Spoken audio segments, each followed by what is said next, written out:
posisi gudang peluru. sak durunge gudang peluru.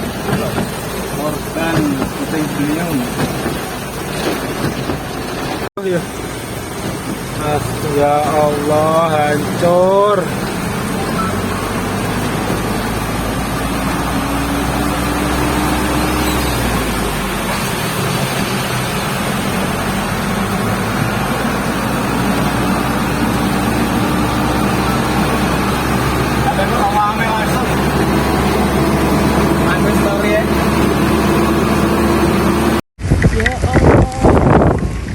Cepetan dulu untuk banter ya. Dulu untuk banter. Dulu untuk banter. Ya Allah. Gak akan kuburan nih, Hul.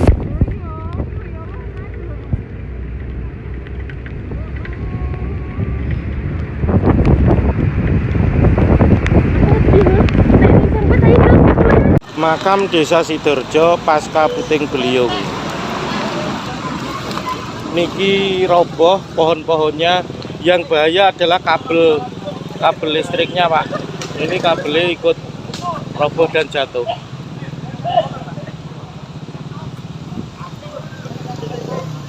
Ini meroboh sebagian di jalan raya.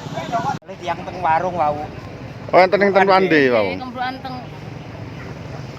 Tapi anu korbannya luka-luka tok nggih, Pak? Nggih, luka.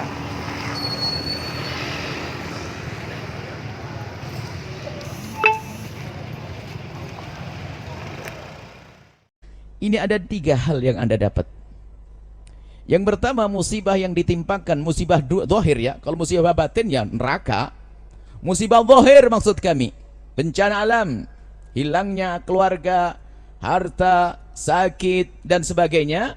Kalau ada seorang hamba yang beriman tertimpa musibah zahir, maka ketahuilah itu adalah salah satu dari 3. Yang pertama, karena Allah ingin mengampuni dosanya. Sebab dosa seorang yang beriman itu cara pengampunannya ada 3 macam. Yang pertama akan diampuni Allah cuma-cuma. Ini karena karunia Allah, Maha Kasih. Yang kedua adalah akan diampuni kita dengan permohonan kepada Allah, mohon ampun, istighfar yang banyak. Maka beristighfarlah agar diampuni dosa kita.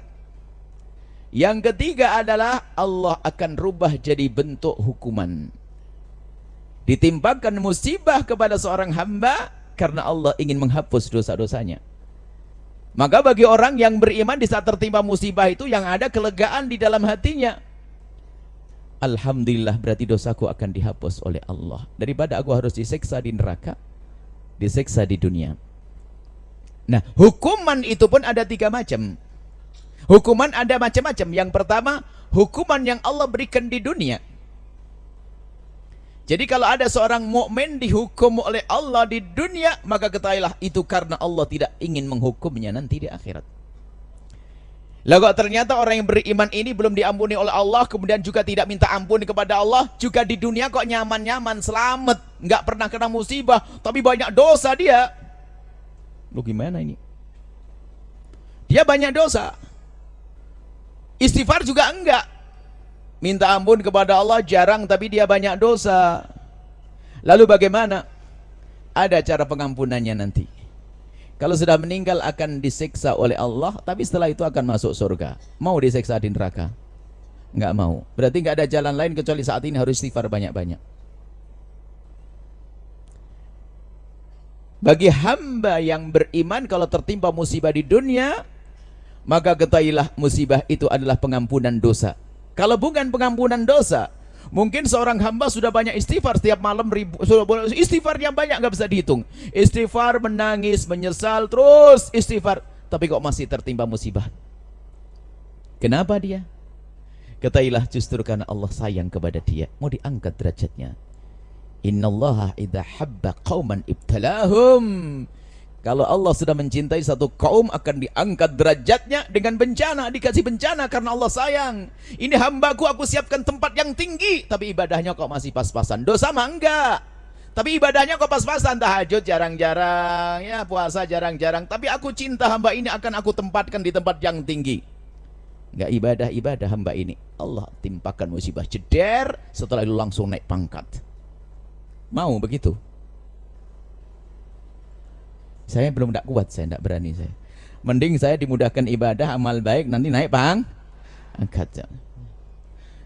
Jangan sok ya. Saya minta musibah saja.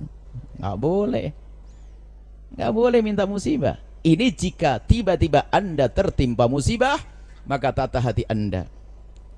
Allah mencintai seorang hamba yang tertimpa musibah. Dan betul, orang sakit Allah dekat dengan dia sampai suatu ketika nanti. Allah mengingatkan kepada hamba yang cuek dengan saudara yang tertimpa musibah, abdi maridtu falam ta'udni,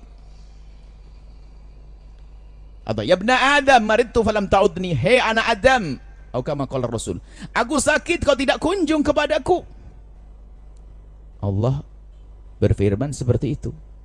Seorang hamba bertanya, ya Allah, bagaimana engkau sakit? Bukankah engkau Rabbul Alamin, Tuhan semesta alam? Bagaimana engkau sakit ya Allah? Bukan aku yang sakit, si fulan sakit. Falam ta'udhu, kau tidak pernah kunjung kepada dia. Padahal kau kunjung kepada orang sakit yang tertimpa musibah sebut, engkau akan menemukan aku bersamanya. Maksudnya menemukan aku bersamanya, ar-rahmat akan Allah aku turunkan kepada orang yang kunjung kepada orang sakit.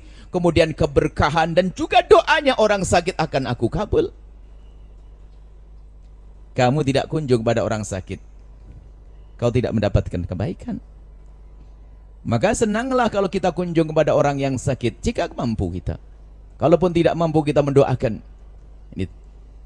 Ini Allah, dia disebutkan juga dalam hadis qudsi.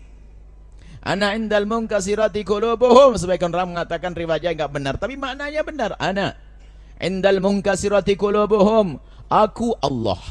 Allah bersama orang yang hatinya terpatah-patah karena tertimpanya musibah, kefakiran yang ia alami, sakit yang ia alami, bencana yang ia rasakan, hatinya terpatah-patah, yang hanya ia lakukan hanya mengadu Allah, Allah, Allah. Ketahuilah Allah bersama orang tersebut. Maka musibah menjadi sebab orang dekat kepada Allah Subhanahu wa taala. Pengangkatan derajat.